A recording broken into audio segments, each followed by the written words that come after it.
Hello everyone. Recently, we have had tons of questions asked, like, what camera do you use? What editing software do you use? What's your equipment setup? And many more. So, in today's video, we're going to show you all of the gear that we use to make our videos, and hopefully help you decide what's right for you. So, without further ado, let's get started.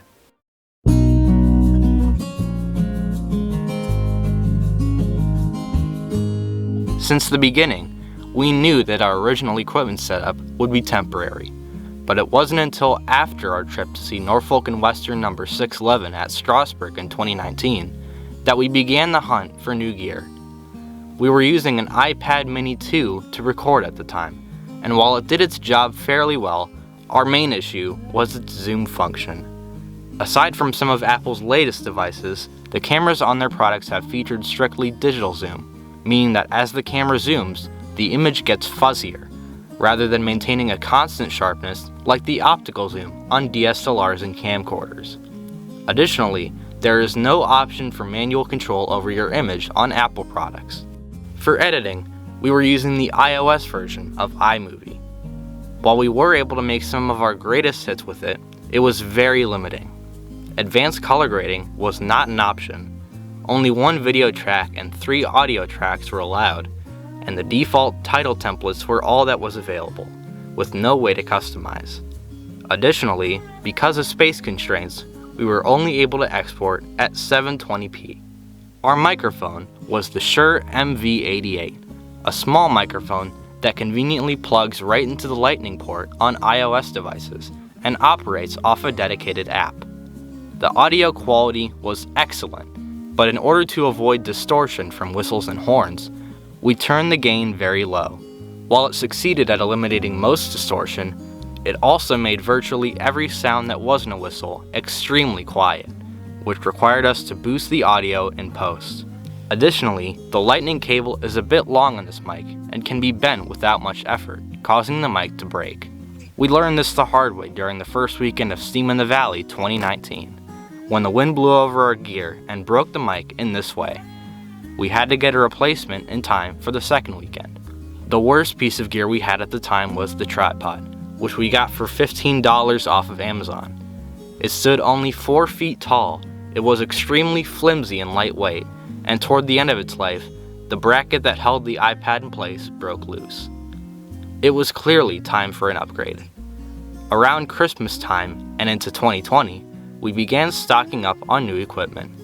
We were given a $1,000 budget to work with, and with that, we are now finally able to produce the content we had always dreamed of.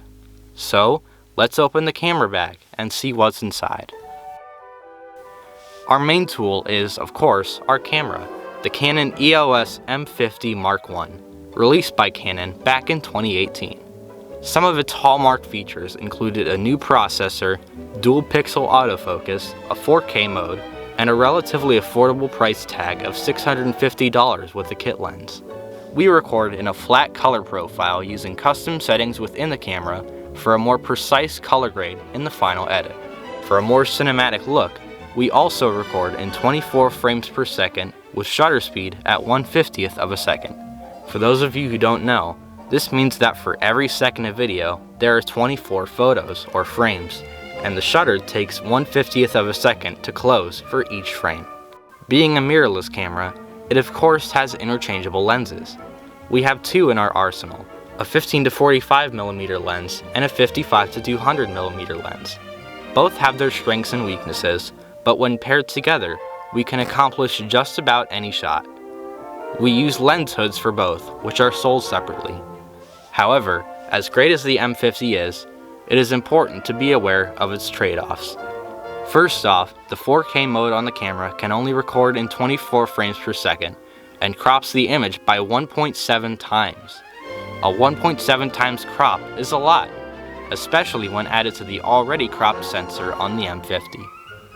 Another point of issue is the camera's battery life, which has had some pretty mixed reviews.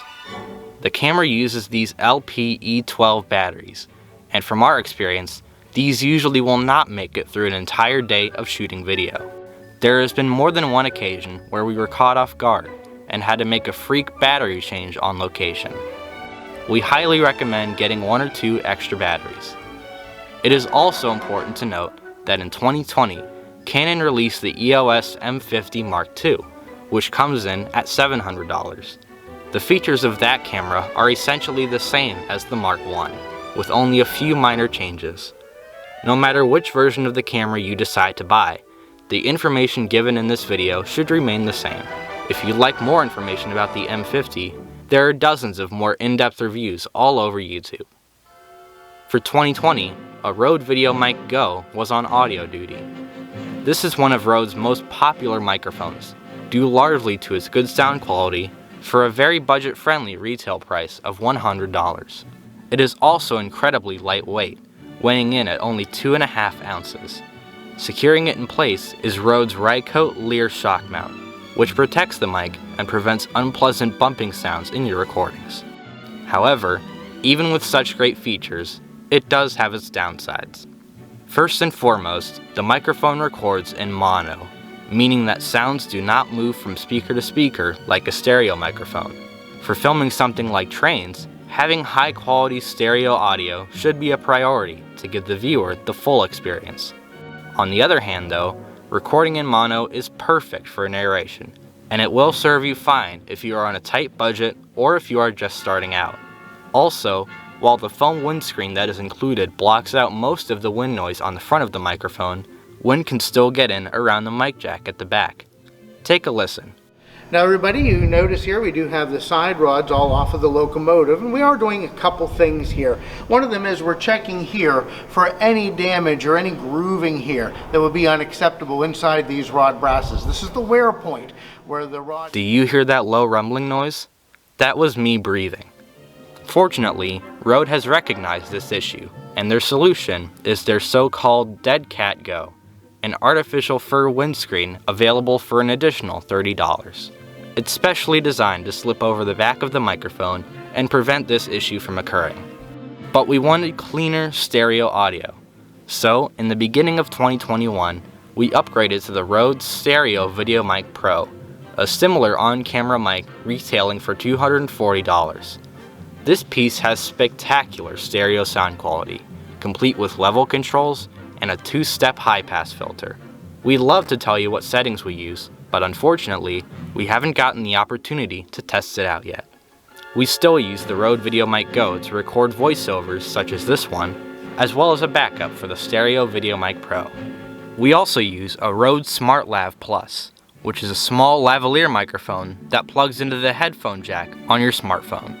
This type of microphone is designed for situations where you have a person speaking on camera. If your subject is farther away from the camera, or is in a noisy environment, this mic is a great option.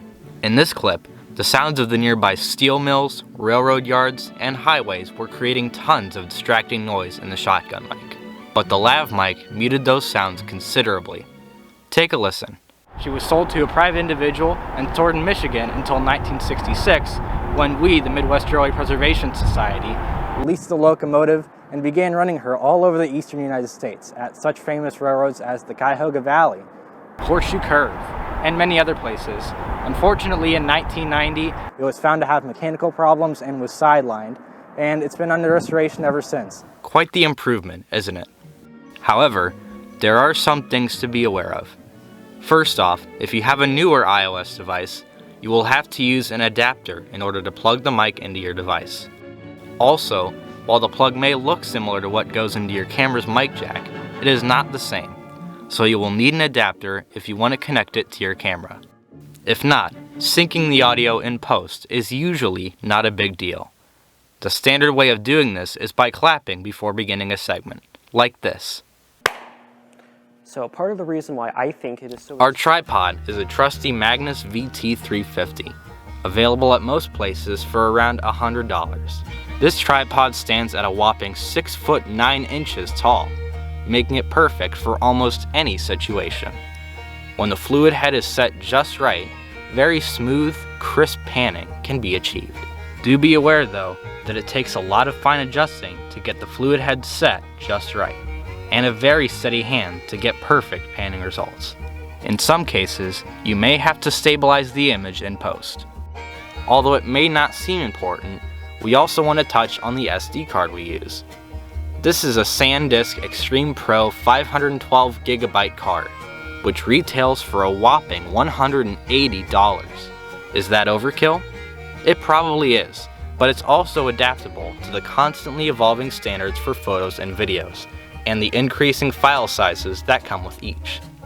There are other SD cards available for a cheaper price, but with less storage. When choosing your SD card, take note of the writing speed. With DSLRs and other cameras like them, lower writing speeds may cause the camera to freeze, which is quite unpleasant for obvious reasons. Also, make sure to be vigilant of the available storage on your card. If space is running low, do not hesitate to format the card, but make sure you have all of the files you want to keep backed up. And that wraps up everything in the camera bag, so let's dive into the editing bay to see what we use to put it all together. In the industry, the Creative Cloud products from Adobe, such as Premiere Pro, Photoshop, and Lightroom, are considered standard. The problem for us is that, as great as these products are, they come with a monthly subscription fee, and that simply does not work for our budget. So, we had to hunt for substitutes. Our main tool is our video editor, Filmora Pro from Wondershare. This program is essentially a copy of Premiere Pro, minus a few small features, for a one-time purchase of $150. Right out of the gate, Filmora Pro comes with just about everything you could ever need to make Premiere quality products at a budget price. From advanced color grading, to motion tracking, to a plethora of audio effects, and even with a screen recorder built right into the software, Filmora Pro has it all. But all products have their downsides. By default, the program will create a timeline cache of the project in the background, and while this does allow for smooth playbacks of the timeline, it does take up massive amounts of hard drive space.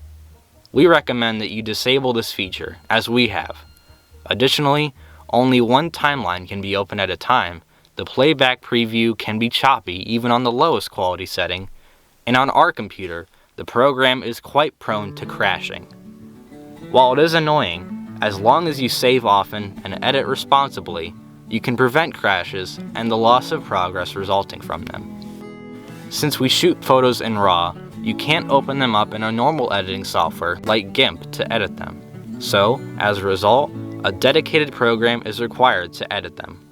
We use a free program called Raw Therapy as a substitute for something like Lightroom.